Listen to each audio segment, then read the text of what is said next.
doy por hecho entonces que se me escucha y que se me ve.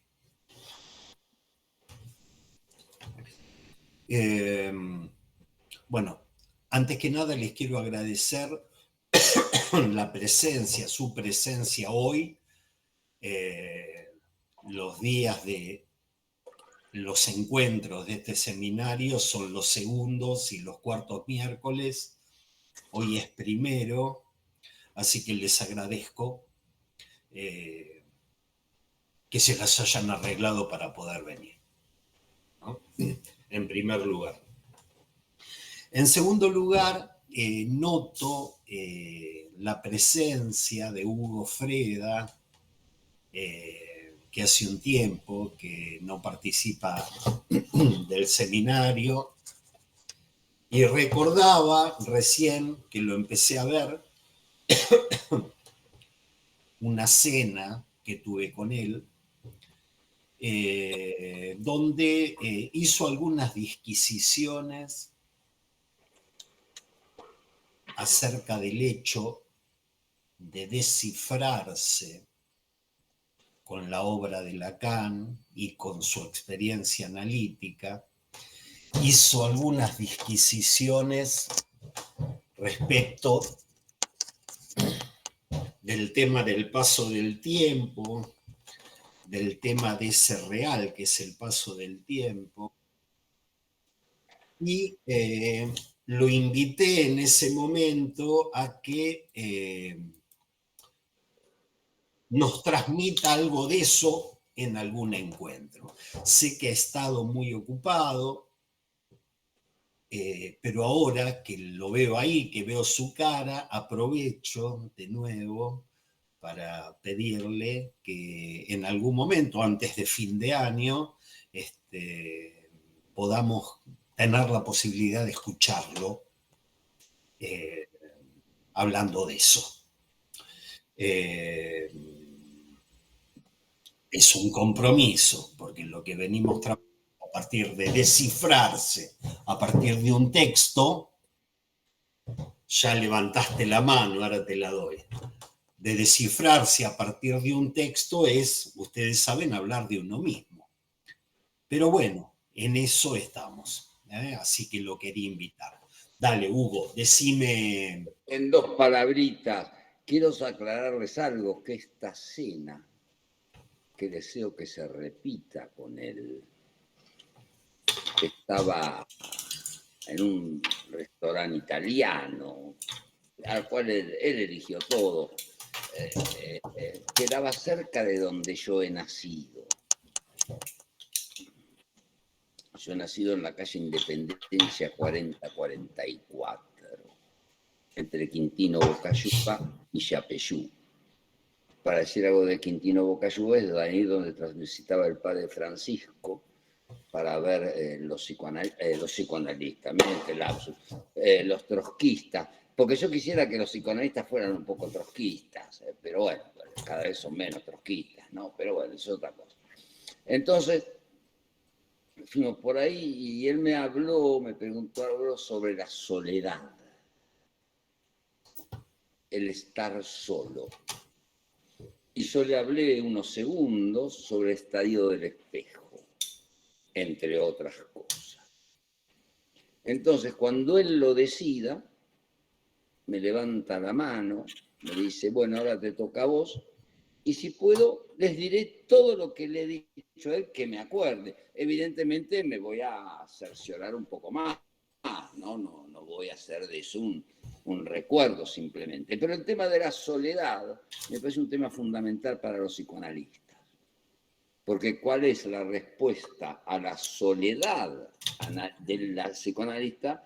La otra cara de la medalla es la institución analítica, que ahí no están solos, están todos, supuestamente. Bueno, dejo esto acá para indicarles que cuando quieras, Roberto, me avísame con uno de anticipación, porque supuestamente yo soy un hombre ocupado. A veces me ocupo demasiado para no hacer nada, pero eso es otro problema. Vos me avisás y yo estaré. Okay. Lo único que sé que El miércoles próximo no estoy en Buenos Aires, ¿no? Estoy en Jujuy porque se va a ver un centro de estudios psicoanalíticos en la Universidad Nacional de Jujuy. Hay uno en la de San Martín y va a haber otro en Jujuy. Así que el otro miércoles estoy, pero después, bueno, tal vez sea antes de hoy, si no, cuando él decida, a la entera disposición. Y perdónenme mis idas y vueltas. Ok, Muchas de gracias. nada, de nada. Bien, esto lo conecto con un tema que hace a la estructura de este seminario y que tiene que ver con que estaba mirando algunos temas que quería trabajar con ustedes y me di cuenta que se nos va el año, se nos va, se nos acaba el tiempo y con el tiempo, con este año se nos acaba el seminario. Entonces voy a ver si podemos trabajar algunas cuestiones y si otras las tendrán que quedar para otra oportunidad.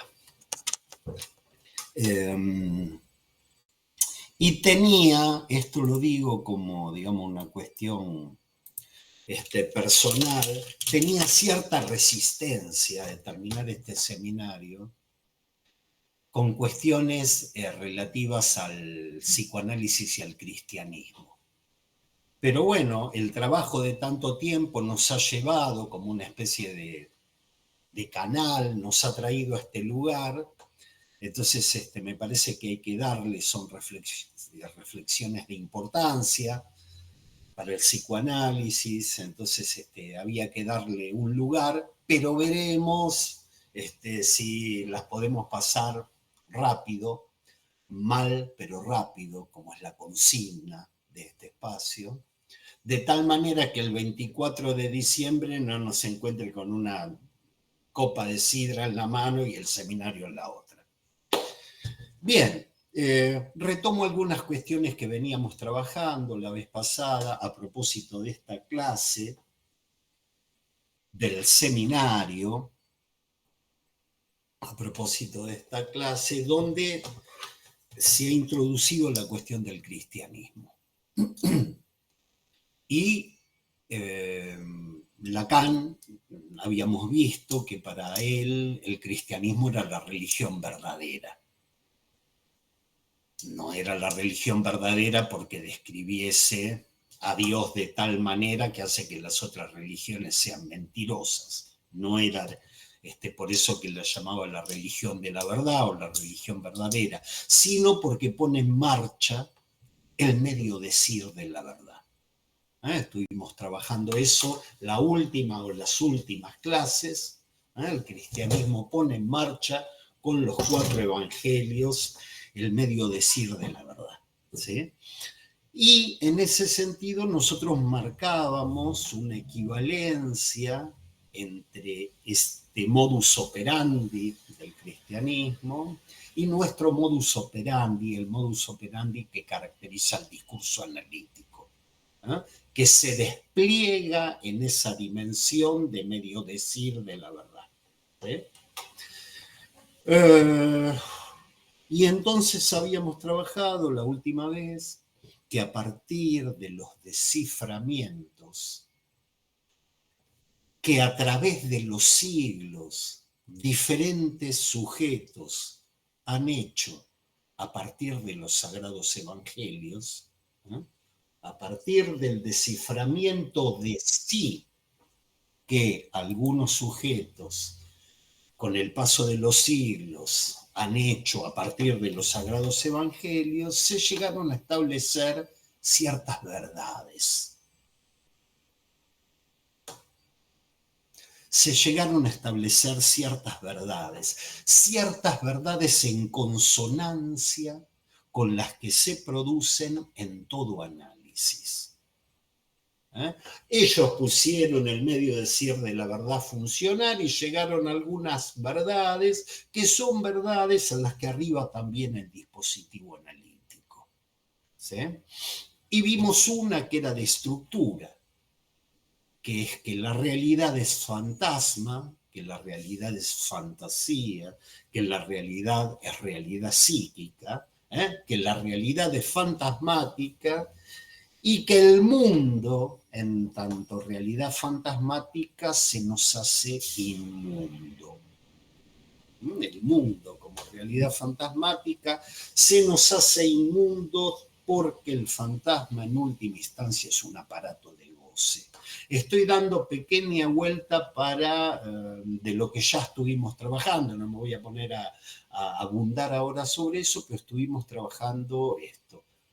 La realidad es fantasmática y el fantasma en última instancia es un aparato de goce, lo decíamos como la realidad es abordada por los aparatos del goce. ¿Sí? Encontramos a partir de esto lo que yo llamaba los pecaminosos goces del objeto A. ¿Sí? Esos pecaminosos goces del objeto A que pasaron al dogma como los pecados capitales. Y yo les proponía la última vez una exhortación al goce en el Señor.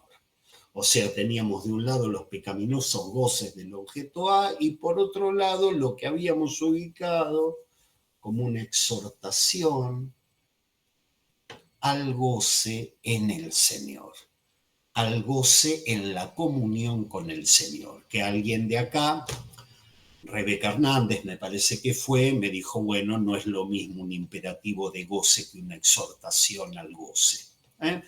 Están los temas, los vamos dando vuelta, vamos dando vuelta.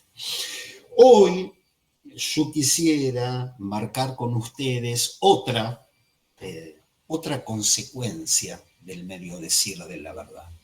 No es la única, tenemos varias, me hubiese gustado hoy trabajar varias consecuencias del medio decir de la verdad, sean los sagrados evangelios y en el psicoanálisis, pero no me puedo apurar.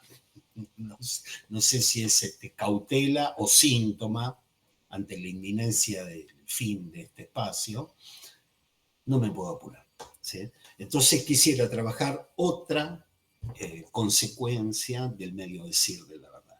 Y para esto les quiero confesar de nuevo cierta incomodidad que tengo. Como muchas veces a través de los años les he contado, cierta incomodidad que a mí me da el hecho de hablar de lo que ignoro. Uno vive hablando de lo que ignora, pero a veces lo que ignora se hace tan evidente, tan flagrante, que uno realmente tiene cierto efecto de embarazo. Es embarazoso meterse con cosas que uno ignora o de las que sabe muy poco, ¿sí? Porque voy a tener que hablar con ustedes de cuestiones del cristianismo cuando realmente me falta la formación. Me falta formación porque mi formación es muy limitada. Hace 4 reencarnaciones, más o menos, si es que no hace 5 reencarnaciones, yo fui monaguillo. Creo que alguna vez les conté. ¿Nunca les conté de esta? ¿No les conté de esta? Fui monaguillo en la parroquia de San Cosme y San Damián. ¿Sí? En la parroquia de San Cosme y San Damián en el barrio de Mataderos. Eran todos colegios confesionales, todos colegios religiosos. Luján de los Patriotas, San Vicente de Paúl, y yo estaba en San Cosme y San Damián. Cosme y Damián fueron médicos cristianos, eran hermanos. ¿Sí? Se le atribuyen varios milagros y por su fe fueron convertidos en mártires. Por la fe de Cosme y de Damián, médicos fueron convertidos en mártires, fueron torturados, fueron quemados vivos y como sobrevivieron por la gracia del Señor, incluso después de ser quemados, fueron decapitados por orden de Diocleciano en el año 300 después de Cristo. Van a ver que esta cuestión de los santos mártires tiene que ver con alguna de las cuestiones que quería trabajar con ustedes. Se darán cuenta, siendo monaguillo y habiendo participado en un colegio, digamos, donde se estudiaba catequesis y qué sé yo, que algún tipo de conocimiento tengo, pero verdaderamente son superficiales, someros, inconexos, fragmentarios. Así que tomen las cosas hoy como de quien viene. ¿Ok? Bien. En la página 131 de nuestro seminario, ustedes van a encontrar una afirmación fuerte. En la página 131 van a encontrar uno de los últimos parágrafos, el anteúltimo, que dice: es cierto que la historieta de Cristo se presenta, así empieza el parágrafo, no sé si lo ubican. Es cierto que la historieta de Cristo se presenta y sigue y sigue. ¿Sí? Cuando llegué a ese parágrafo ya no me gustó nada. No me gustó nada porque las traducciones siempre son malas. Un traductor siempre es un traidor. Entonces las traducciones son malas. Y uno dice, bueno, hay malas traducciones, yo las podría mal traducir a mi manera, pero esta no me gustó nada. La historieta de Cristo.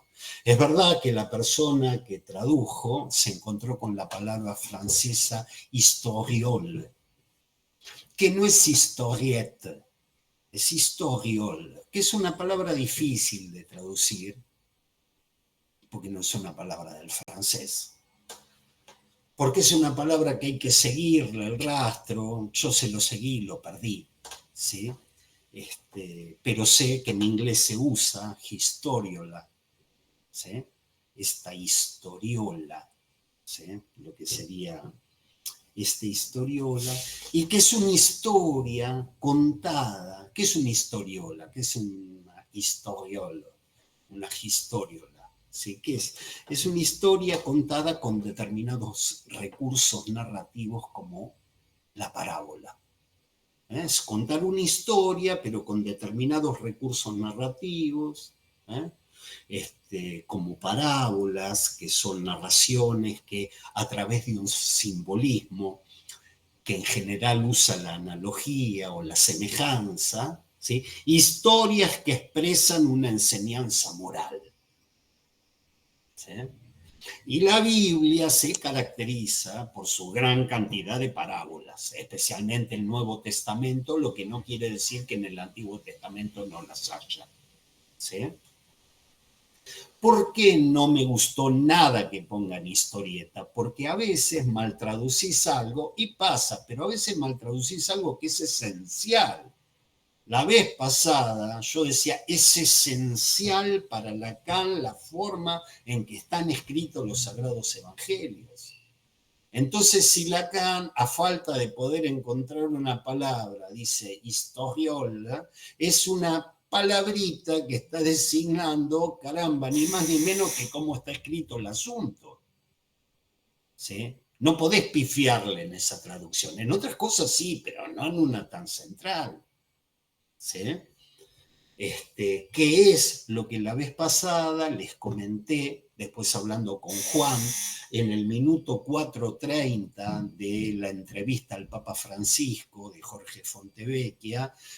Francisco decía, bueno, las Sagradas Escrituras, tomen bien lo que voy a decir, están escritas en un lenguaje mítico, ¿sí? ¿Por qué insisto con esto, con la historiol, con la parábola? Porque ¿qué diríamos nosotros desde el psicoanálisis? Diríamos, están escritos en un estilo, tienen un estilo de escritura que permite poner en juego el medio decir de la verdad. Son estilos de escritura que permiten poner en juego el medio decir de la verdad. Si alguien se acerca en este momento y me dice, Roberto, sos un pelotudo, yo no le diría en qué sentido me lo decís. Digo, hay ciertas alocuciones, ciertas cuestiones que no están hechas. Pasame el salero. ¿Me alcanzás la sal? ¿Pero en qué sentido me lo estás diciendo. Digo, hay ciertas cuestiones que por su estructura no están hechas de tal manera que permiten articular el medio decir de la verdad. Y la parábola, como el mito, estuvimos hablando de Claude Lévi-Strauss, como las leyendas, sí permiten eso. ¿Sí? Y Lacan dice, che, y esto yo lo encuentro en el cristianismo. Para mí, esto por eso es la religión verdadera. ¿Sí? Uno se descifra a partir de eso. Por ejemplo, estaba en la parábola del grano de mostaza, en Mateo. Acuérdense, les dije yo citar los versículos, no lo sé hacer, ¿sí? Pero es Mateo 13, 31, 32. Les leo la parábola del grano de mostaza. Dice, el reino de los cielos es semejante a un grano de mostaza que tomó un hombre, a un grano de mostaza que tomó un hombre y lo sembró en su campo. Es ciertamente más pequeña que cualquier semilla, pero cuando crece es mayor que las hortalizas y se hace árbol, hasta el punto de que las aves del cielo vienen y anidan en sus ramas. Este aquí la parábola del grano de mostaza. Puede venir alguien y decir, qué sé yo, no sé, parece que es una semilla chiquita y de ahí sale un árbol. ¿Sí? Pero bien puede pasar que alguien se descifre a partir de una parábola así. ¿Qué sucede conmigo? Que soy un páramo, que no soy tierra fértil, para que germine en ella la semilla del reino de Dios. ¿Se entiende por qué sos un pelotudo? No da mucho lugar para tratar de descifrarse, pero algunas creaciones a nivel de la parábola permiten que uno capte eso. Y otro dirá, no, pero no es que sos un páramo, porque se va a descifrar de otra manera. ¿Sí? Entonces, vuelvo. Todo esto para decirle que historieta de la historia de historieta de Cristo es una traducción horrible por Historiola o por Historiola. Vuelvo a la frase, página 131. Dice, voy a usar la palabra historia, porque yo no sé qué palabra usar si a alguno de ustedes se le ocurre, porque no vamos a poner la leyenda o el mito o el... Dice, es cierto que está bien traducido, pero está mal la idea. No es cierto, es verdadero. En francés se usa la palabra verdadero. Es verdad que nosotros decimos es cierto. Pero como viene hablando de verdades que decantan de la producción del medio decir de la verdad, loco, acá no lo traduzcas literal, traducirlo bien.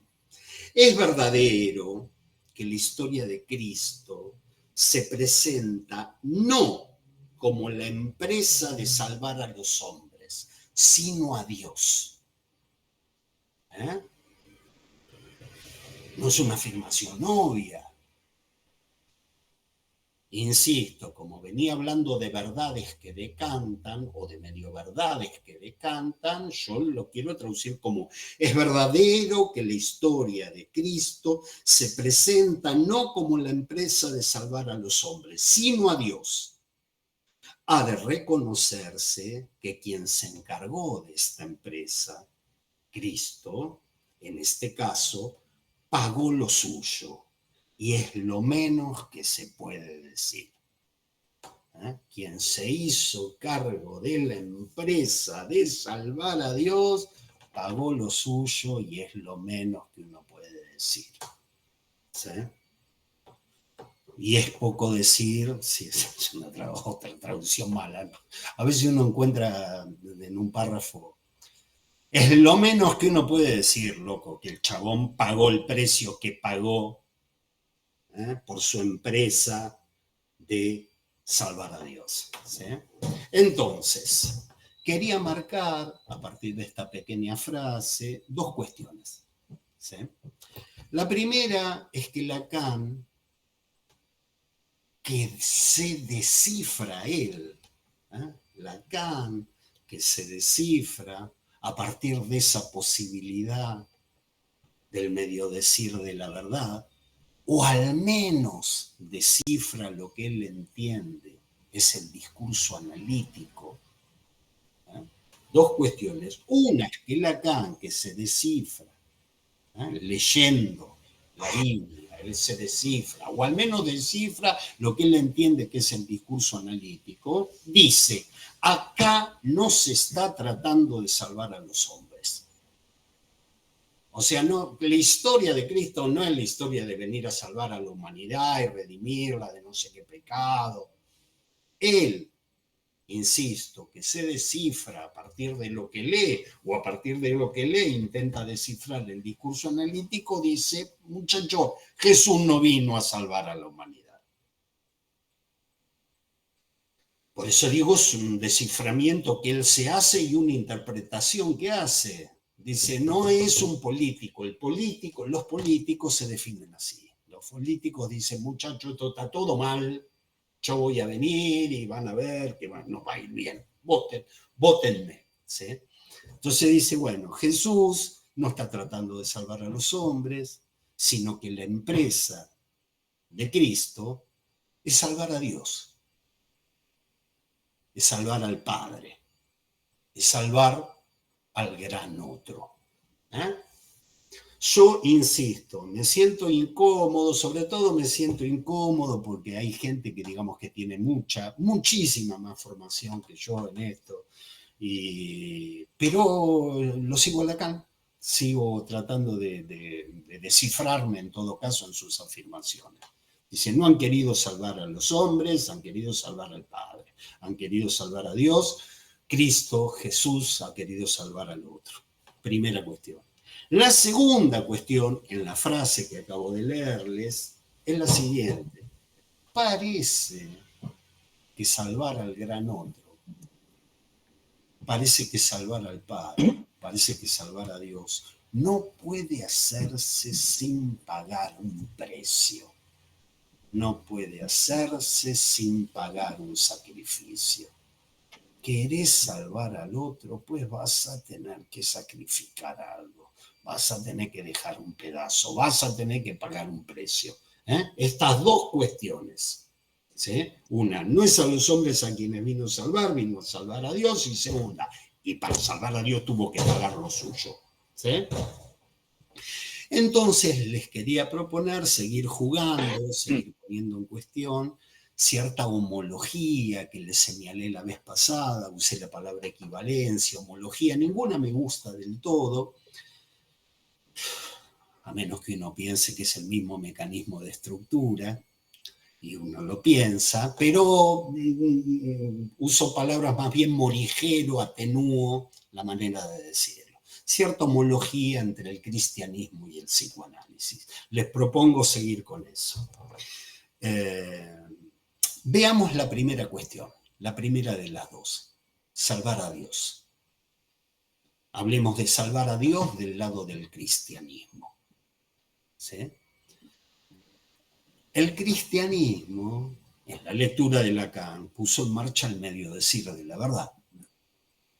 Es la religión de la verdad. Y puso en marcha el medio decir de la verdad. Y resulta que una cantidad de gente notable, resulta que una cantidad de doctos se descifró respecto de esos escritos. Perdón que hinche las bolas una y otra vez, que no es que están descifrando el texto y buscando en una especie de hermenéutica. Lacan dice, no, pará, demos vuelta a la cosa. Hay gente que se descifra en un texto, ¿sí? Y resulta que hubo una cantidad de doctos que se pusieron a descifrarse con eso, con esos escritos. Son los llamados padres de la Iglesia, ¿sí? Lo que conocemos como la patrística. ¿Sí? La patrística, que dentro de la filosofía medieval con la escolástica, pero la patrística lo que tiene es esto, que es el estudio del pensamiento, de la doctrina y de las obras del cristianismo. El dogma cristiano. Una serie de muchachos iba a copiar la lista es una larga lista, pero me parece que no agregaba nada, que se empezaron a descifrar con ese texto. ¿Sí? Esta es la idea de Lacan. ¿Sí? Patrística deriva del latín pater, y hace referencia a estos padres, a los padres de la Iglesia, estos teólogos cuya interpretación, yo pondría entre paréntesis, ¿de quién? De los textos o de ellos mismos a partir de los textos, ¿sí? Cuya interpretación dominaría el dogma cristiano, ¿sí? Estos teólogos. ¿Sí? Entonces, el cristianismo puso en marcha eso, y desde el siglo I al siglo VIII, ¿sí? A San Cosme y a San Damián, o a Cosme y Damián, lo mataron en el siglo III después de Cristo. Hay 8 siglos de gente que se interpreta a partir de esos textos. A eso se le llama la patrística. ¿Estamos? Entonces, ahora bien, respecto de salvar a Dios, arrancamos con esa interpretación lacaniana. No vino a salvar a la humanidad, vino a salvar a Dios. Respecto de salvar a Dios, ¿qué cosa salió? ¿Qué salió como resultado del mediodecir de la verdad? Estos tipos se pusieron a laburar con eso, a descifrarse a partir de eso, y qué cosa salió como resultado, como producto del trabajo del mediodecir de la verdad. Y Lacan dice, salió algo asombroso. Salió algo asombroso, que es la doctrina de la Trinidad. Y ustedes pueden seguir la elaboración de Lacan en la versión castellana, página 131, página 132, donde Lacan empieza a trabajar esta cuestión.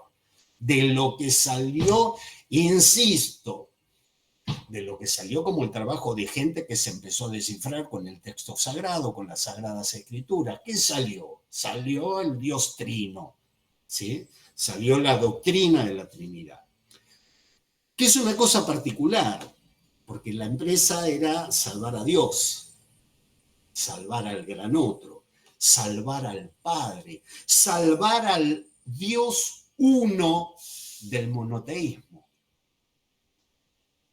La empresa era salvar al Dios uno del monoteísmo, salvar al Padre. Y resulta que terminamos diciendo, o ellos terminan enseñándonos, que Dios es uno, pero es 3. 1, 2, 3. Les recomiendo leer o releer esa parte del, digamos, esa página 131, página 132. 1, 2, 3. Entonces resulta que se nos enseña en Juan 1:1, ¿sí? Estoy hablando de los evangelios, no de Juan Alfonso, digo de nuevo. Juan Alfonso, que junto con Gabriela Nieto, si todo sale bien, van a ser para nosotros, en un momento que lo tenemos que ubicar, sin el vaso de champán o con el vaso de champán en la mano, van a ser para nosotros teatro leído. Les pedí si no nos podían hacer para nosotros teatros leídos de un psicoanalista.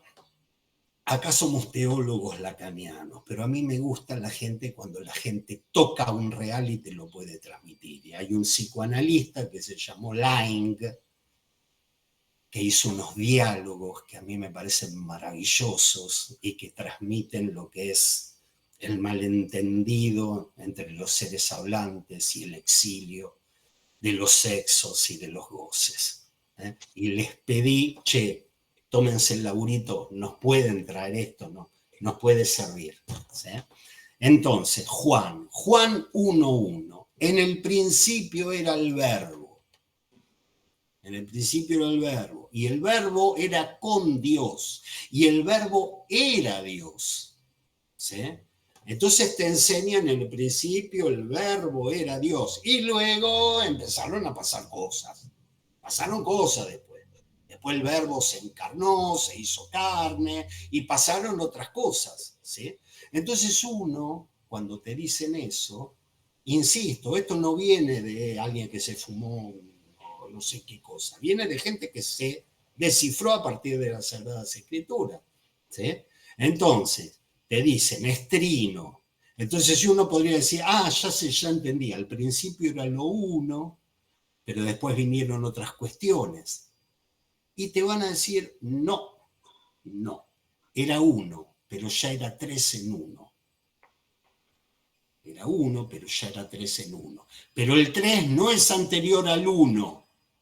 Y el 3 ya era el Padre, y era el Hijo, y el amor del Padre, y el amor del Hijo hecho espíritu. Relean, sigan por ahí buscando el 1, 2, 3, que dice Lacan, y el 3 y el 1, y vuelvo, como tantas veces en esta reunión, vuelvo a pedir disculpas, porque yo entiendo que hay gente que se ha descifrado años con esto y ha transmitido grandes verdades, y uno se da cuenta cuando está caminando en un lugar que no es el de uno. Sí, entonces pido de verdad disculpas por tratar a la Sagrada Trinidad o al Dios Trino de esta manera tan vulgar y pedestre. ¿Ok? Entonces quería marcar dos cuestiones. Una es esa, mi ignorancia. Pero quería subrayar de nuevo, ¿sí?, que o bien las interpretaciones de los padres de la Iglesia eran delirantes, alucinatorias, iluminadas, alcoholizadas, o bien eran estas interpretaciones tenían que ver con eso, eran un delirio de los chabones, ¿sí?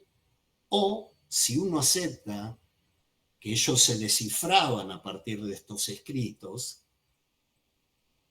si uno acepta que ellos se descifraban a partir de las Sagradas Escrituras, ese trabajo les dejó un otro, un Padre, un Dios precario.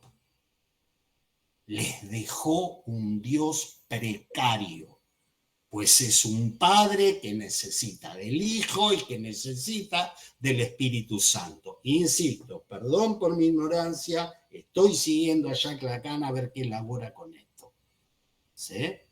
Nos dejó un Dios precario. Ubiquen y subrayen la palabra en el 132. ¿Sí? La salvación de Dios es precaria. ¿Sí?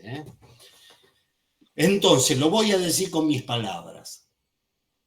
O el ser de Dios sufre un golpe o su unidad sale mal parada, con lo cual se hace concebible que la salvación de Dios sea precaria y se deje librada en suma a la buena voluntad de los cristianos. Ahora lo voy a decir como lo dice Lacan.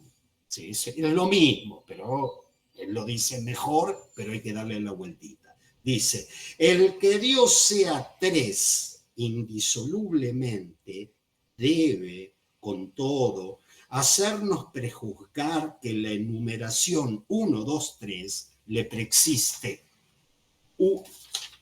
Una de dos. O solo se cae en cuenta con la retroacción de la revelación crística, o sea, solo después de la revelación crística te diste cuenta que era 3, ¿sí?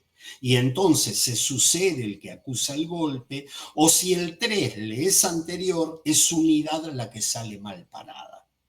Con lo cual se hace concebible que la salvación de Dios, esta empresa que se propuso Cristo, Jesús, esta empresa que siguió en la patrística, se concibe que la salvación de Dios sea precaria y se deje en suma a la buena voluntad de los cristianos. Estoy diciendo una enormidad, estoy diciendo, se propusieron salvar a Dios, pusieron a laburar el medio decir de la verdad y les sale un Dios precario. No sé si captan, no pido que estén de acuerdo, no pido, pero se capta la idea que trae Lacan. No importa si están de acuerdo o no, porque Lacan tenía...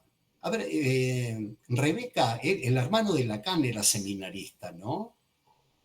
¿No? Era de... O vos, Hugo, vos que ¿Sí? lo conociste. ¿No era obispo? Sí. ¿Obispo? Tenía una herencia, por decir así, una filiación religiosa. Y esta filiación religiosa tiene mucho que ver con lo que estás diciendo.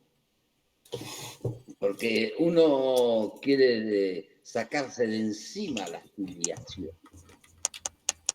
Todo paciente que viene a analizarse, aunque sea conmigo, cuando osan, tienen que saber que empiezan por querer sacarse la filiación de encima. O sea, quieren ser libres de la filiación. Y Lacan lo que pone en evidencia es que de la filiación uno no se la saca de encima. Es así.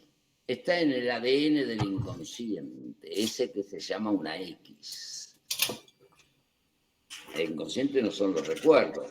Yo iba también a la iglesia y si después tengo la oportunidad, contaré una pequeña historia de lo que me pasó a mí. Yo iba a la iglesia de San Antonio, que le mostré a Roberto. Bien. Pero el problema es de que la tríada de Lacan en ese seminario aún, ¿a qué da lugar? Porque el Padre, el Hijo y el Espíritu Santo después toman otros nombres. No es que él se haya olvidado de la tríada. Es real, simbólico, imaginario. Es la tríada que empieza a hacer vivir a partir también de su filiación jesuítica, a la cual nunca renunció. Pero ¿qué hacía Lacan? ¿A quién le daba la tarea de la tensión entre la tríada religiosa y otra tríada? ¿Y cuál es la otra tríada? La ciencia. O sea, hacer pasar la tríada a la categoría del saber. Con una pérdida. ¿No? Pero su filiación, como lo demostró muy bien Roberto, es jesuítica. Y creo, si mal no recuerdo, creo que es en los escritos, tendría que verificar, que le habla a su hermano jesuita.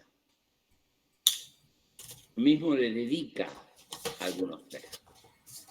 Bien, es lo que puedo decir. Ok, bien. Entonces, decía, la salvación de Dios es precaria. Era fraile benedictino. Vos sabés que a mí me parece que también, Rebeca, me parece que era fraile benedictino.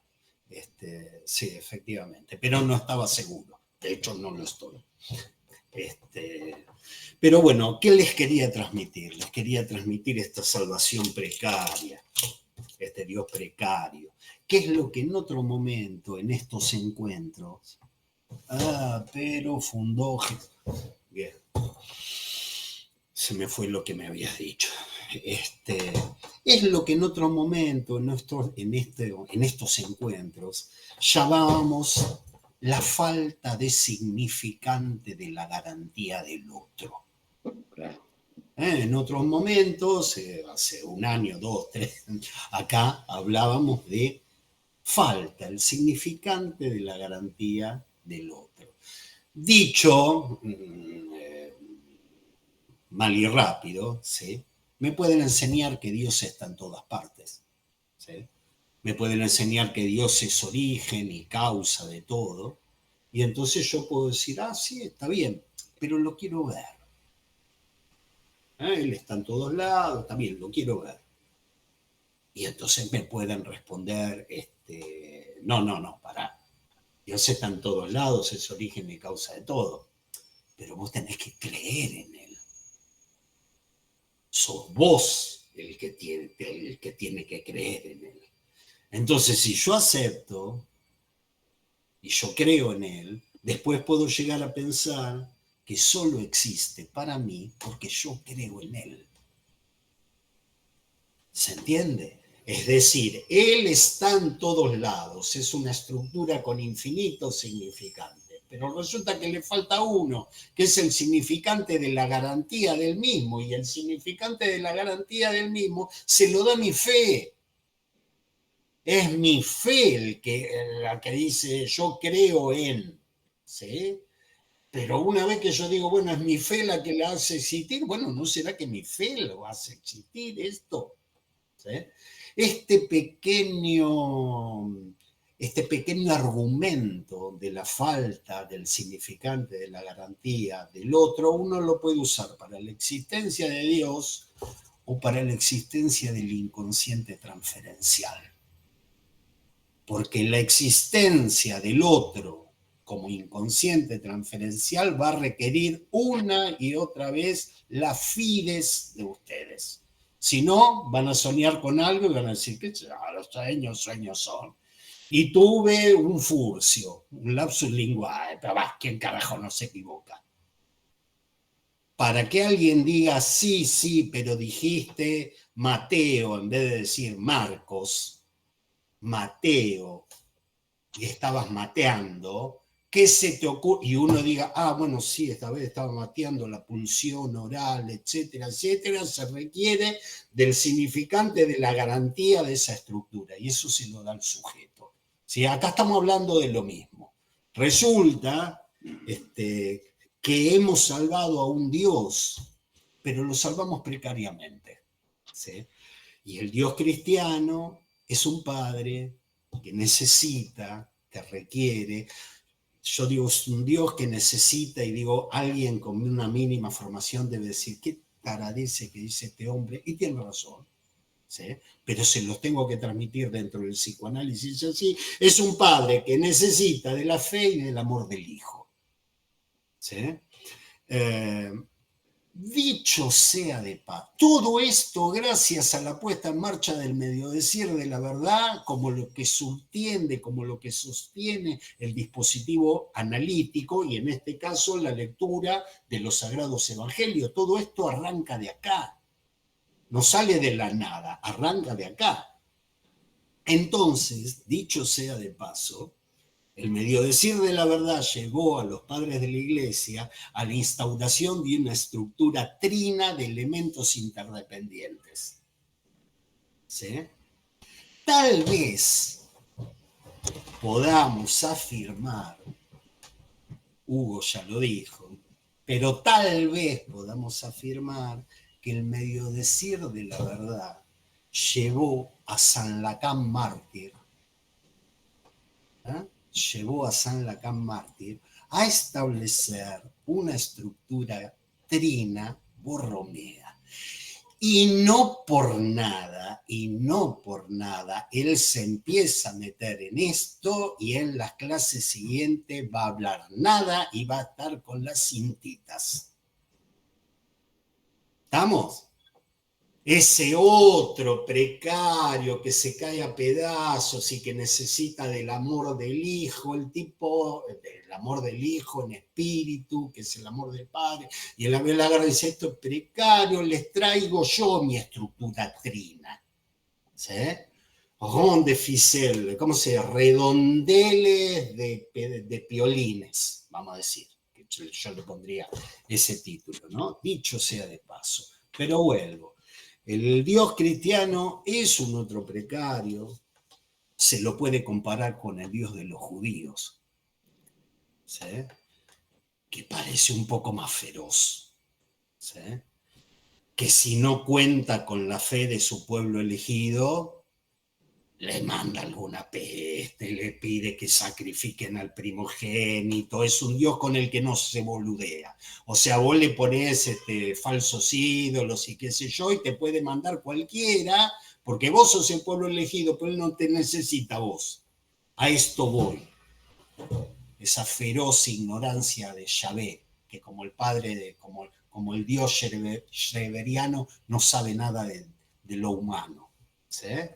Entonces, el Dios de los judíos te manda alguna peste, algún castigo y ya está.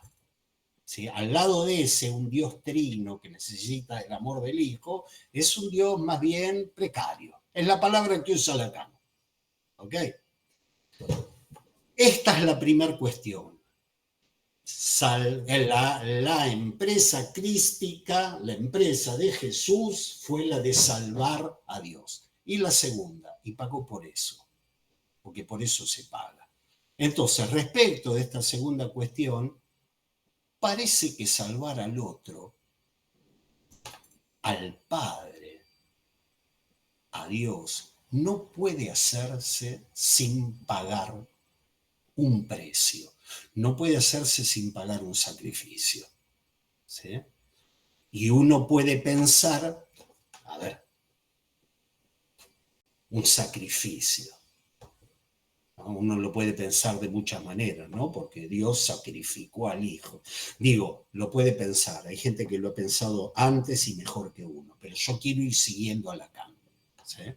Uno podría pensar la pasión de Cristo. Uno podría pensar la pasión de Cristo como un destino ineluctable. ¿Se imaginan? Él sabía lo que le esperaba. El tipo sabía lo que esperaba, ¿sí?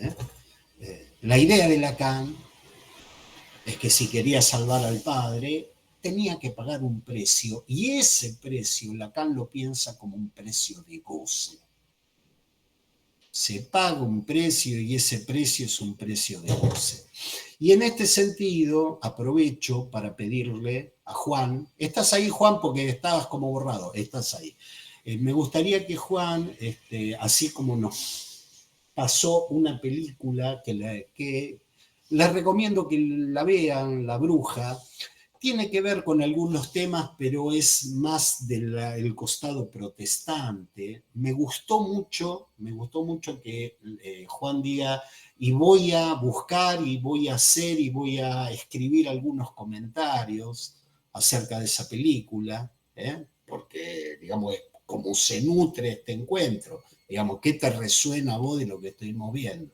¿Sí? La película La Bruja. Entonces las recomiendo para que después leamos a ver qué produce Juan alrededor de eso. Pero me gustaría pedirle a Juan que porque él encuentra estas cosas, que nos consiga La Última Tentación de Cristo, la película de Scorsese, que algunos de acá la deben conocer.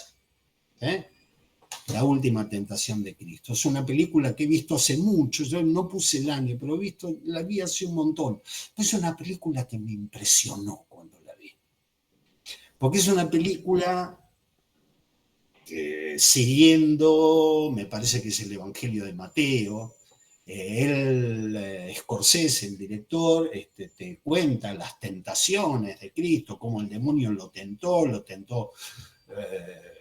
en el desierto, en un monte, en un templo, lo tentó, pero la película te muestra las tentaciones del demonio a Cristo, pero la película te muestra que el diablo se guarda una última tentación.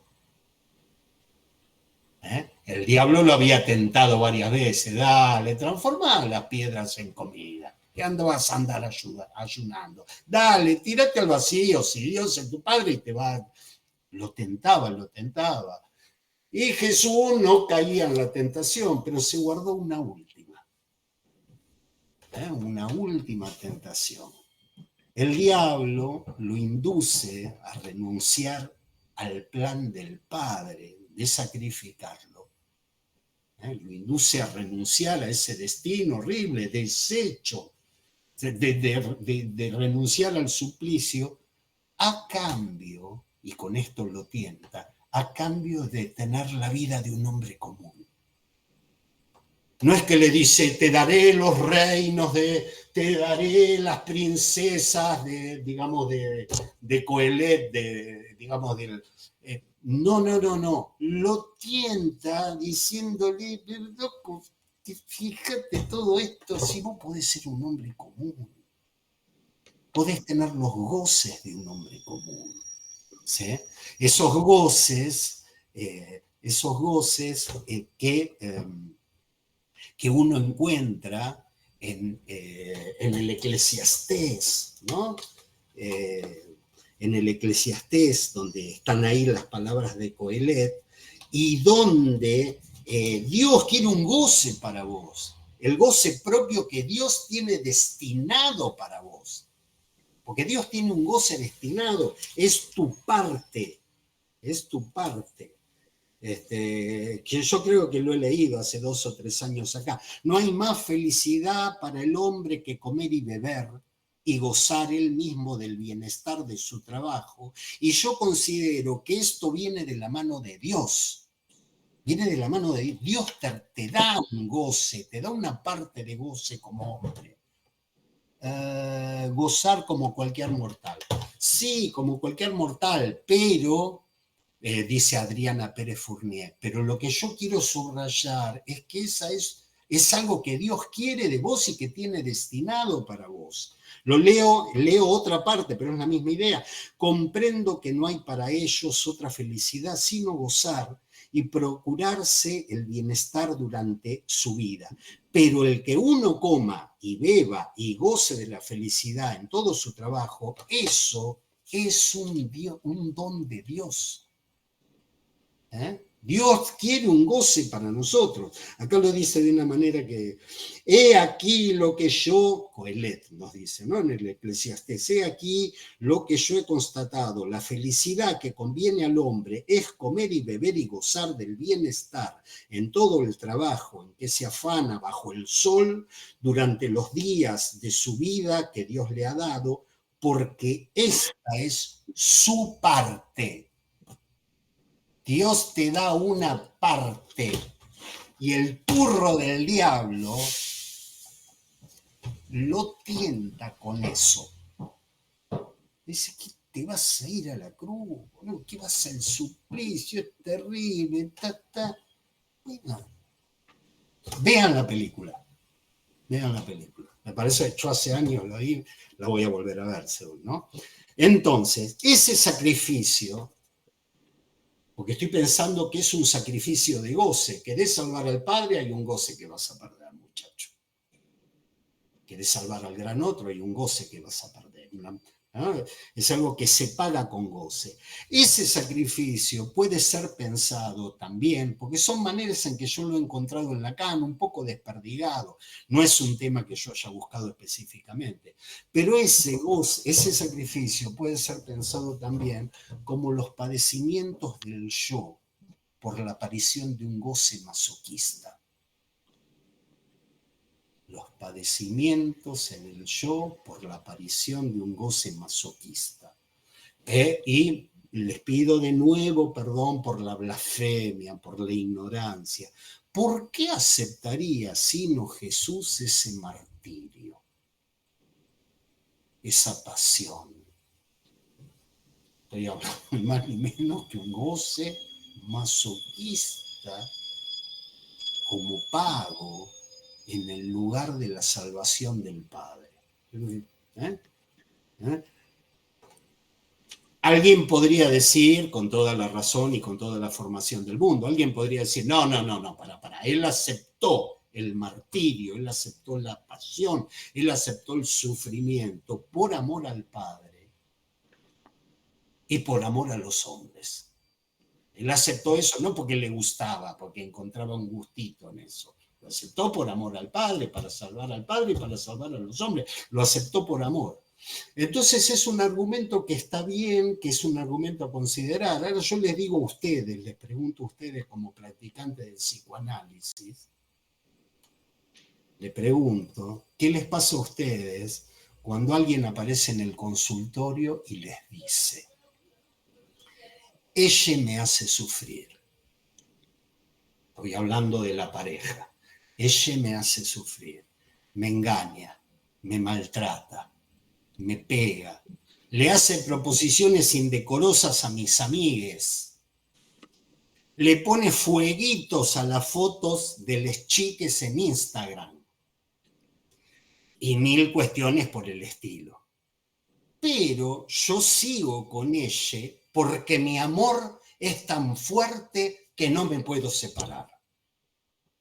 ¿Qué les pasa a ustedes cuando en el consultorio alguien te dice, ella me hace sufrir y sufre, pero mi amor es tan porque yo amo el amor? El otro día, El amor, a mí a veces me agarra esta cosa medio irónica, medio sarcástica. Mi amor es tan fuerte que esto que sufro, lo sufro porque mi amor es fuerte. Les pregunto a ustedes, practicantes del psicoanálisis, ¿qué lugar le dan a ese amor? ¿Y qué lugar a ustedes le dan a esa pasión más allá del principio del placer? Digo, se explica perfectamente, porque ella ama, y si ella ama, está bien que banque, que sufra, porque el amor es muy fuerte, o lo piensan al revés, porque le pone fueguitos y por todo ese sufrimiento que seguís anclado y atornillado en ese punto. Les pregunto, bien, tratando de pensar este goce masoquista, ¿querés salvar al otro? Sigo con la frasecita primera, querés salvar al otro, hay que pagar un precio. Y la historia de los mártires es la historia de ese sacrificio. Yo no me puse a leer la historia de Cosme y Damián, porque ya me escandalizó cuando digo, los quemaron vivos, los flagelaron y no se morían los tipos, era carne en goce que no paraba y los terminó, ¿quién era? Diocleciano. Era Diocleciano que los terminó mandando a decapitar. Porque me confundo Diocleciano y me confundo el que mandó a hacer desaparecer a los cátaros. Lo que pasa es que hay temas que tenemos que hablar. Entonces la vez que viene vamos a seguir con alguna cosa de esta. ¿Sí? Pero el mártir se veía confrontado a esa ética. ¿Renunciás a tu fe o no? Porque si vos no renuncias a tu fe, viene acá el suplicio. ¿Sí? Entonces uno diría, bueno, loco, qué grande, salvó al gran otro. ¿Sí? Y un psicoanalista diría, che, ¿y por qué Zurbarán te mostraba a Santa Ágata y a Santa Lucía con las tetas en una bandeja? Parece que hay una... No iba a hablar de esto hoy. No iba a hablar de esto hoy. Parece que hay como una posición medio perversita. Mirá cómo me cortaron las tetas por salvar al otro. ¿Se entiende? O sea, Lacan como psicoanalista no dice, qué grande fue su fe, qué grande fue su amor, que aceptaron el sufrimiento. Dice, sí, un goce. Hay un goce. ¿Sí? Querés salvar al otro, deberás pagar. Y los mártires, la historia de San Cosme, de San Damián y de todos los mártires es la historia de ese precio, ¿sí? Lacan como analista, y perdón por la blasfemia, no se priva de la posibilidad de pensar un goce sádico del padre. Hay que mandar al hijo a la cruz, ¿no? Un goce sádico del padre y un goce masoquista en el hijo, donde el goce del cuerpo de Jesús hace al goce del Padre. Para esto le vamos a tener que dar una vuelta al cuerpo, porque ustedes cuando piensa en Dios es una entidad incorporal, y Lacan, la última parte de este seminario, a traer la cuestión del goce, el goce en el cuerpo. ¿Sí? Bien. Ahora bien, aquí que el discurso analítico, al poner en marcha el medio decir de la verdad, los evangelios según Freud, los evangelios según Lacan, yo traigo los evangelios según Laing, parece que al poner en marcha el medio decir de la verdad, también deja al otro, al padre y su ley, en una posición precaria. Fíjense qué cosa, porque por eso sigo con la analogía cristianismo-psicoanálisis. Pones a trabajar en medio decir de la verdad, pues bien, el otro te va a venir medio precario también. Se te va a hacer medio precario. Y se te va a hacer dependiente del amor del hijo. ¿Sí? Que es una manera de decir, yo me permito tener yo no sabía que ibas a decir lo de la marca en el orillo, digamos, del padre. Conozco tu anécdota, la conozco, le estoy hablando a Fred. ¿Sí? Me permito tener matices. ¿Sí? Me permito tener matices. A veces la cosa uno la ve de un lado, la ve del otro y no parece lo mismo. En la niñez todos decimos, dice mi papá, digo porque voy a poner por qué el matiz. En la niñez todos decimos, dice mi papá X. Dice mi papá que los hombres no lloran. ¿Sí? Después crecemos y ya no creemos en esa palabra. Pero después el análisis de algunos síntomas, hace que nos demos cuenta que esa palabra tenía una incidencia insospechada. ¿No? Uno dice, bueno, ya escuché lo que dice mi mamá, dice mi papá, dice mi... Y después resulta que cuando uno se empieza a descifrar a partir de alguna marca de voz, dice, che, esto tiene una incidencia que yo la verdad que no había sospechado de eso, ¿sí? Pero esa incidencia, el análisis la precariza, la hace precaria. Es una manera de nombrar la caída de las identificaciones. ¿Sí? Y es una manera de jugar con el nombre del seminario que viene, los nombres del padre. ¿Sí? Porque hay algo de precarización en el asunto que se empieza a hacer cada vez más evidente. A mí me contaron, yo no sé de estas cosas, ¿sí? Pero me contaron que Lacan termina diciendo que lo importante del padre es imaginario. Lo importante del padre es el chabón que cae con la pelota de fútbol, así, el nene está con la mamá, y viene con la pelota de fútbol y dice, dale, vamos a jugar a la plaza, dale, vamos para allá, dale, vamos a jugar, dale. O sea, toda esa parte de la ley, la tragedia, la ley del padre, eso se cayó a pedazos de toda. ¿Se entiende? Entonces, por lo menos que se me acepte una precarización. ¿Sí? No estoy diciendo la caída, ir más allá, la caída de identificación es precarización de esas marcas. ¿Sí? Y entonces, Lacan afirma, miren, Freud también quiso salvar al padre. Fíjense, entonces tenemos la patrística. Nuestra patrística es Freud, Lacan no, porque Lacan inventó el mecanismo para enseñarlos a leer, pero la patrística es Freud. ¿Sí? Tenemos, ¿por qué? Porque quiso salvar al padre. Y entonces ustedes van a encontrar páginas 132, 33, se juntan Freud y Jesús. Freud es como Jesús, él quiso salvar al padre. ¿Sí? Él también quiso salvar al padre. Y fíjense que este protopadre feroz, sádico y violento que castraba a los hijos para gozar de todas las mujeres, ¿eh? Sádico, violento que castraba a los hijos para gozar de todas las mujeres, es asesinado por los hijos, ¿sí? Pero se lo salva. Vuelvan a leer estas partes de Totem y Tabú.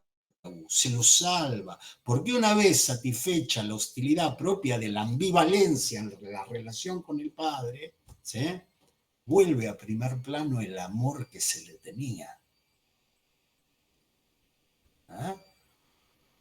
Una cosa ambivalente, cargada de hostilidad, porque él castraba a los hijos, el terror, el pánico, pero una vez que lo matan, la fratria, a ver si extraño, mirá, era malo, pero viste que, y surge el amor, ¿sí? Entonces, cuando surge el amor, con el amor surge la obediencia reactiva, la obediencia retroactiva y la culpa. Entonces Freud, Lacan dice, vos fíjate cómo lo salvó este guacho, también por este lado. ¿Se entiende? Sigo jugando, y perdón por 19ª vez por mi ignorancia y la falta de respeto que implica hablar de cosas que uno ignora, pero Lacan dice, che, mirá lo que poner acá al medio del siglo de la verdad, jugar. Mirá las cosas que pasan.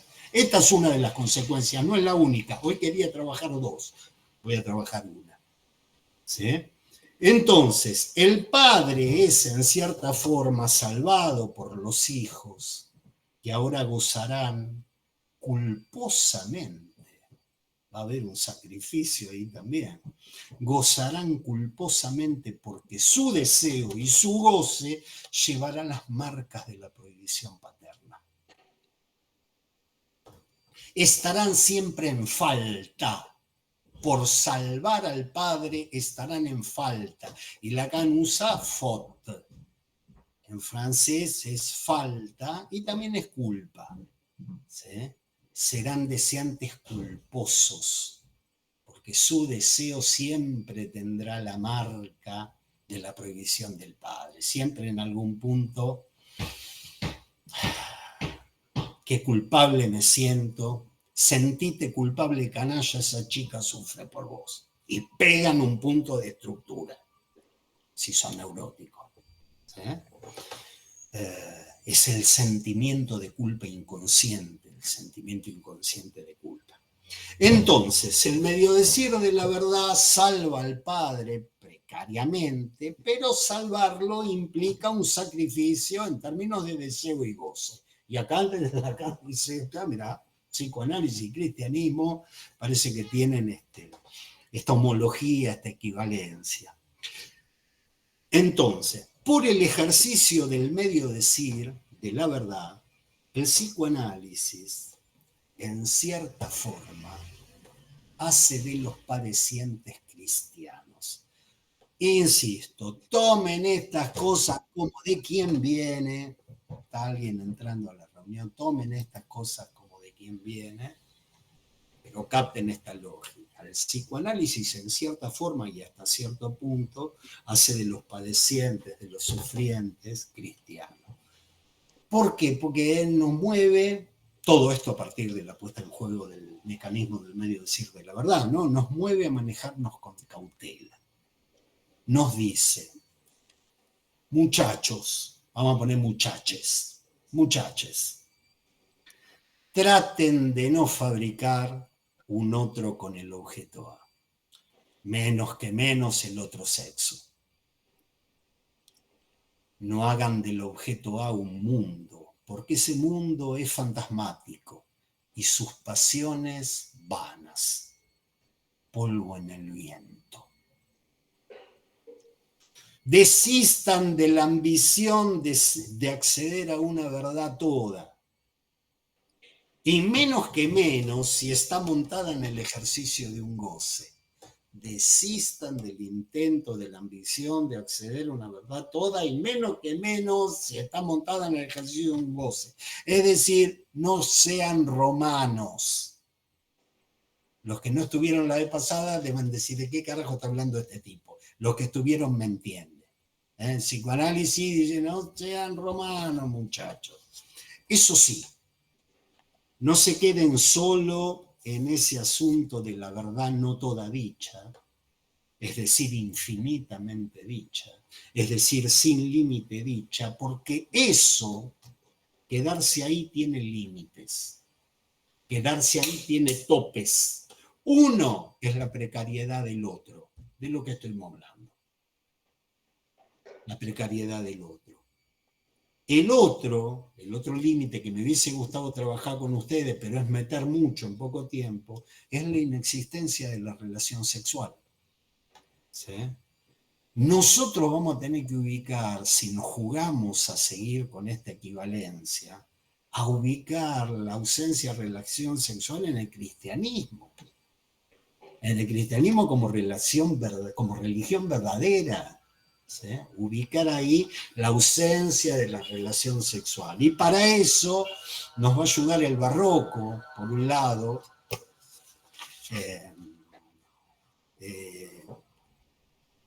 el barroco y el naturalismo, porque hay un pintor que se llama Matthias Grunewald, que les mandé el cuadro, el tablado en el que pintó la crucifixión, Matthias Grunewald.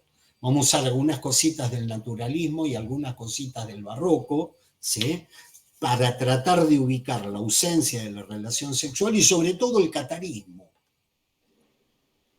viejo Seminario 7, para los que trabajaron alguna vez en Seminario 7, ¿no? La Languedoc, el Midi francés, toda esa historia de la cual la voy a hacer recortita porque si no, no tenemos tiempo de nada.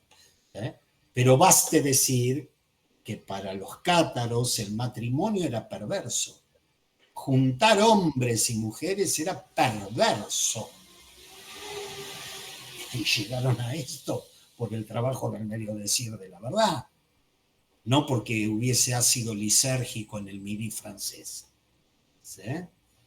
Me encantaría en ese sentido que alguien me ayude y aunque sea me aporte unos 3, 4 renglones sobre la historia del sacramento del matrimonio, porque no vayan ustedes a creer que el matrimonio era una cosa con la que el cristianismo convivió siempre y de buena manera. ¿Sí? Entonces, quería trabajar la precariedad del otro como resultado de la puesta en marcha del medio decir de la verdad, la inexistencia de la relación sexual, al menos en este Valle de Lágrimas, pero después de este Valle de Lágrimas el cristianismo tampoco la propone. Tampoco la propone. No te dice cuando mueras, sobre todo en una causa justa, los jardines de Alá te esperarán con doncellas desnudas que bailarán para vos y te harán. No.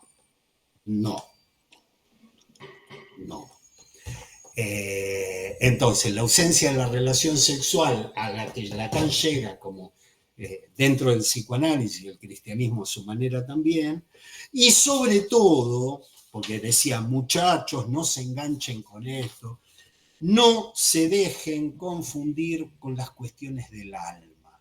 Este es otro tema, pero se acaba el año, hay que hablar del alma, hay que hablar del cuerpo, hay que hablar de todos estos temas.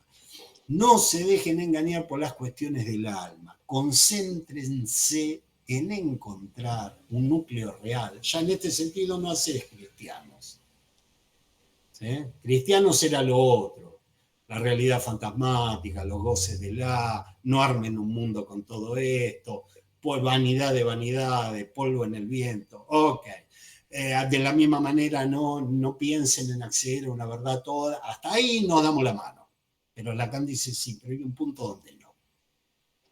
Esta cuestión del alma y de todo, no.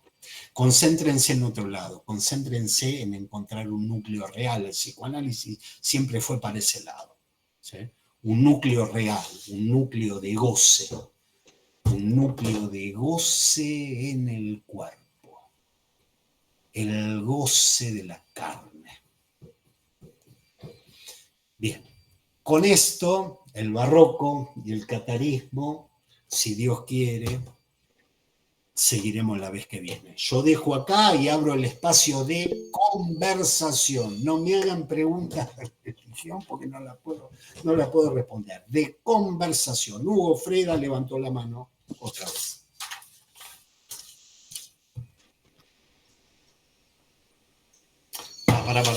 Para que te escucho muy bajo.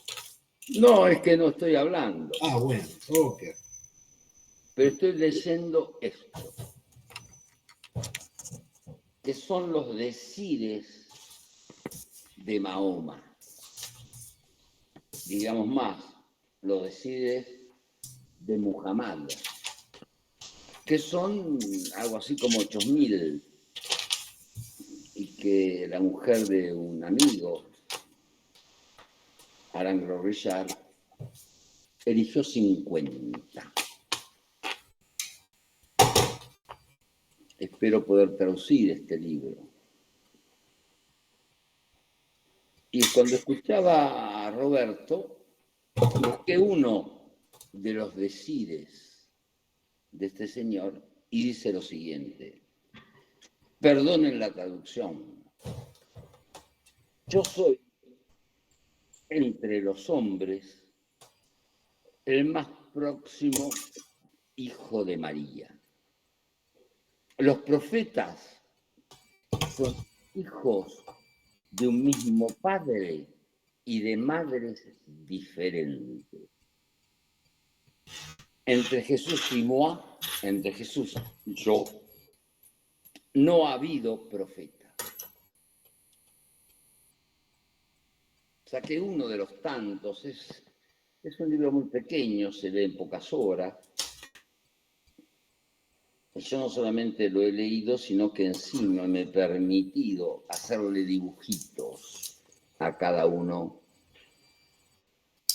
de los dichos de Mahoma,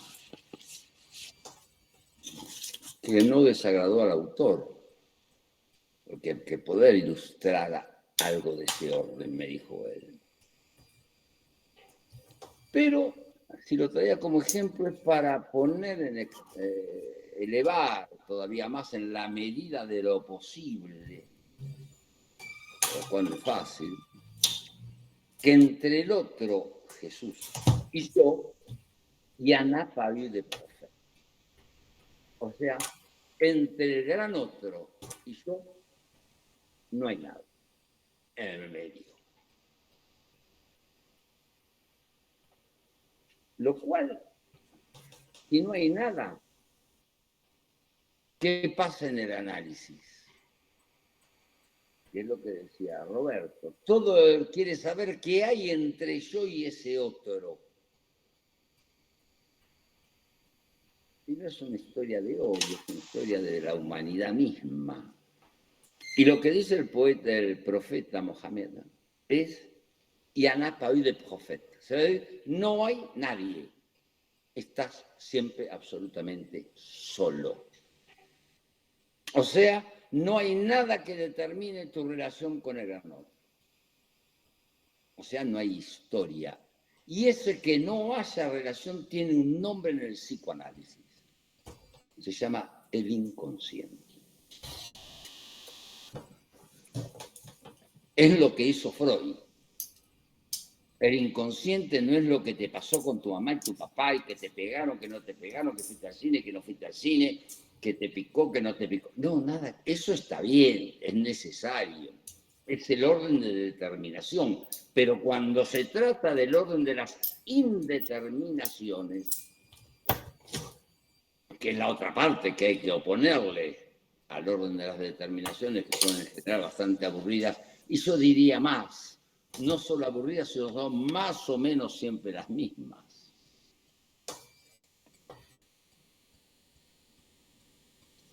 Aparece el orden de la indeterminación, que es entre Jesús y yo, no ha habido profeta. Quiere decir, no hay nada. Porque los profetas eran los que transmitían el pensamiento de Jesús.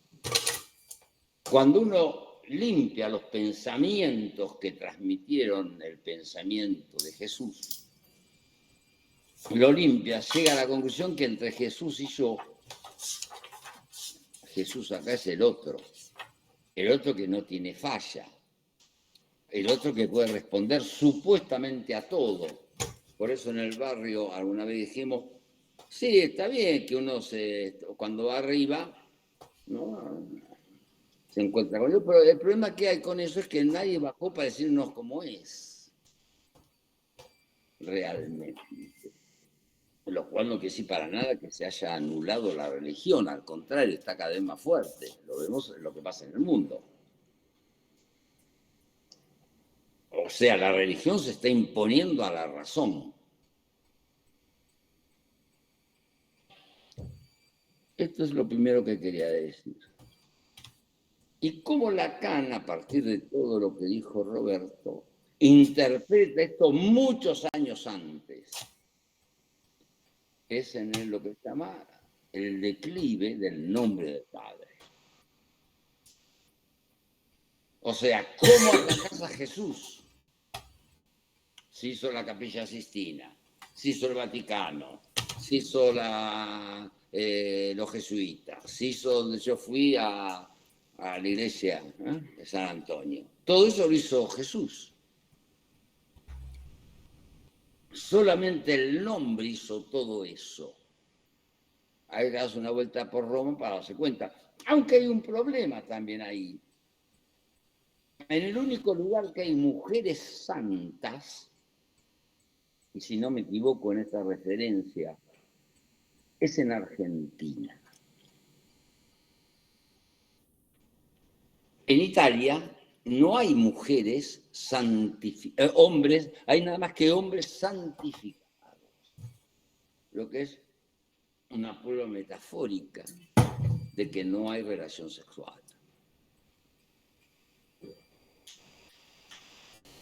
Esto es un tema muy vasto, muy oscuro, por eso las precauciones oratorias de Roberto merecen la pena de ser escuchadas, ¿no? Porque a pesar de todo, Freud a lo que se atacó es al más allá del determinismo. ¿Y cómo lo llamó? Inconsciente.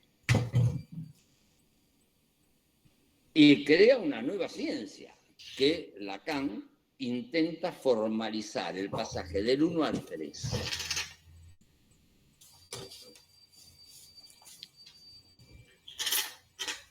Y creo que en la reflexión, este hombre además selecciona proverbios orales que se transmiten. Y había un tipo que los escribía, creo que son más de 8.000. ¿No? Los profetas son hijos de un mismo padre y de madres diferentes. O sea, la tensión entre el uno y el múltiple, no entre el hombre y la mujer. Hay el uno y el múltiple. Entre Jesús y Moa, entre el uno y yo, y Anapaui de profetas. Quiere decir que ahí se llama de otra manera la soledad.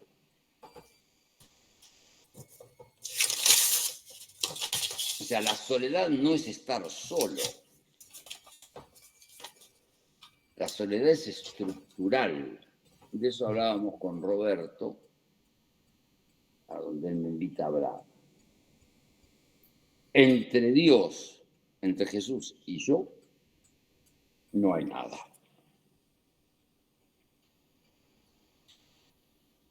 ¿Y qué se intentó para que haya algo? Tiene un nombre, la ciencia, que ha fracasado en última instancia unir esos dos puntos, por eso sigue funcionando. La ciencia no es más otra cosa que el producto de un fracaso.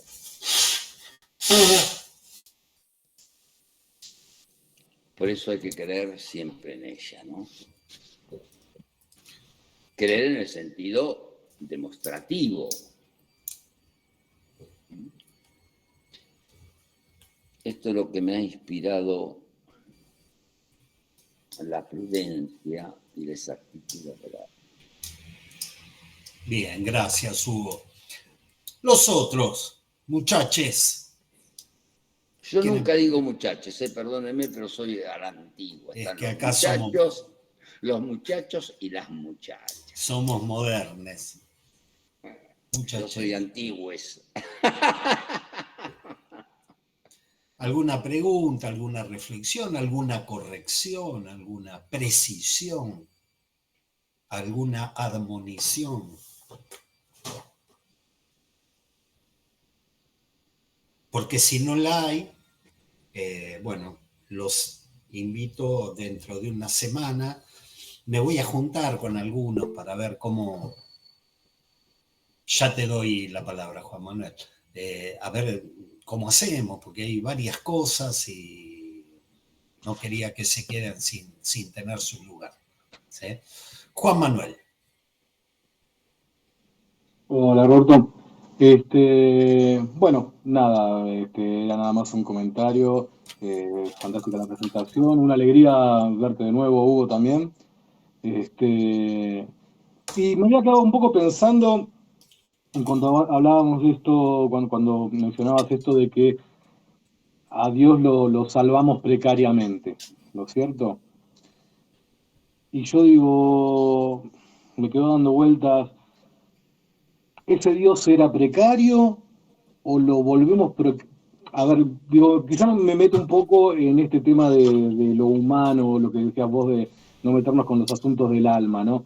Porque de repente pensaba, ¿este Dios era precario o lo volvemos precario los hombres al tratar de asirlo desde algún lugar? No sé si se entiende más o menos por dónde voy. O sea, como de alguna forma, como para abarcar la idea de Dios, necesitamos volverlo precario.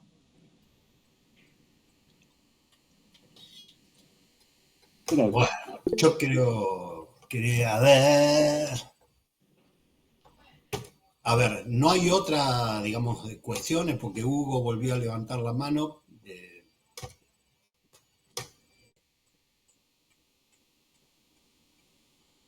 Bien, Hugo. Sí, no es que precario, es verdad. Hay que ver lo que pasó con el tipo este que inventó el telescopio, ¿no? Entre Galileo, Galilei y todo eso que se armó. La gente cree que le gustaba mirar las estrellas. Mentira. Él quería ver si entre las dos, en el espacio que había entre dos estrellas, podía verle la cara a Dios. Y eso es una osadía. Porque el que quiere ver la cara de Dios, le cortan la cabeza.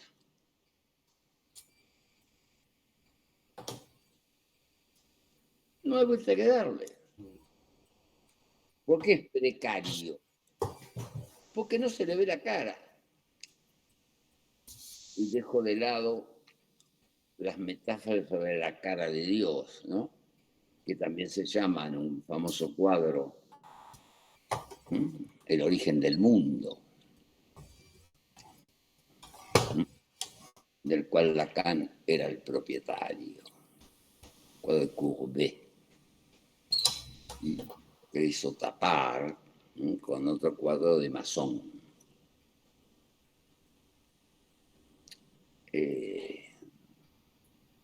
La cara de Dios siempre es precaria porque es un signo de interrogación. Yo lo que te diría, ¿terminaste, Hugo? Sí, claro. Yo lo que te diría, Juan, primero, ¿no? Creo haber entendido la pregunta. Segundo, esto no lo creo, sé que no estoy en condiciones de responderla. Sí me puedo llegar a orientar porque por ahí hay un libro que se llama Historia de los Infiernos. Habría que, digamos, leer un poco de religiones comparadas, pero siempre me ha orientado la idea de lo que era la ferocidad del uno, ¿no?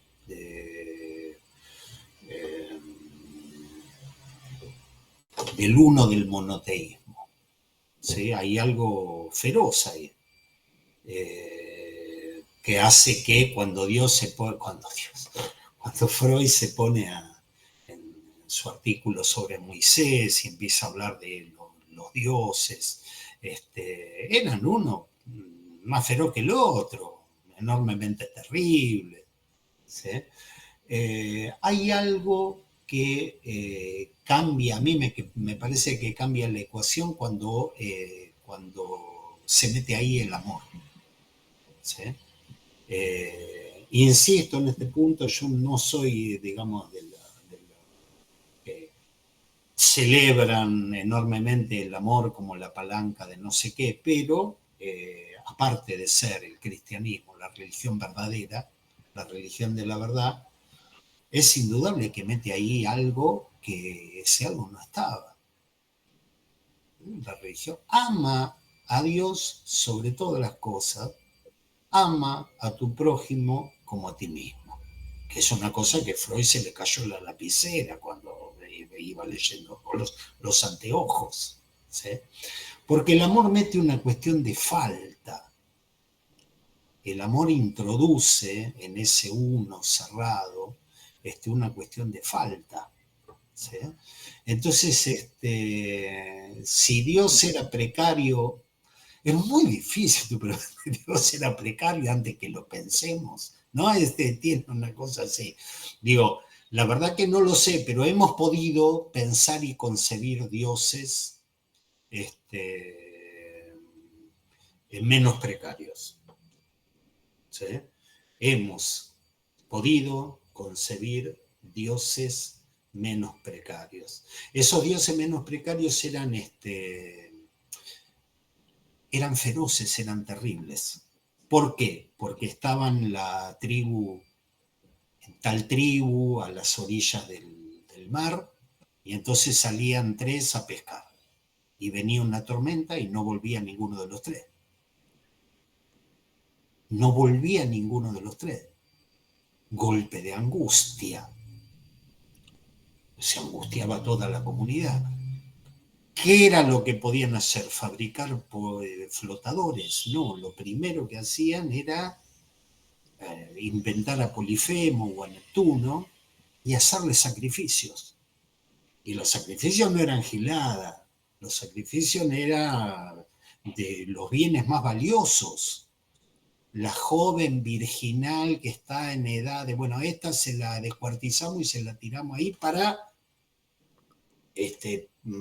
que frente al deseo y al goce de Polifemo yo pueda hacer un sacrificio, la expiación. Hemos concebido dioses que pedían cosas terribles. Entonces yo no sé si el dios cristiano para Lacan es precario. Es el dios del amor, la religión del amor. La religión de la verdad también es precaria. ¿Se acuerdan la vez pasada cuando decíamos el psicoanálisis desaloja la verdad de... ya te doy la palabra, Hugo. El psicoanálisis desaloja la verdad de un lugar, reduce, en palabras de Lacan, el psicoanálisis reduce las pretensiones de la verdad y le da un lugar poco, pero necesario, imprescindible, dice. Entonces también la religión de la verdad tiene esta precariedad, ¿sí? En ese sentido. No sé si respondo, si me estoy perdiendo. Sí, sin embargo, no puedo dejar de pensar que, por ejemplo, en el caso de los mártires que mencionabas,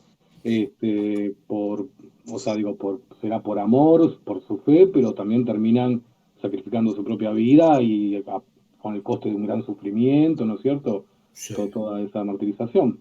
sí, sí, sí, sí, sí, sí, sí, sí.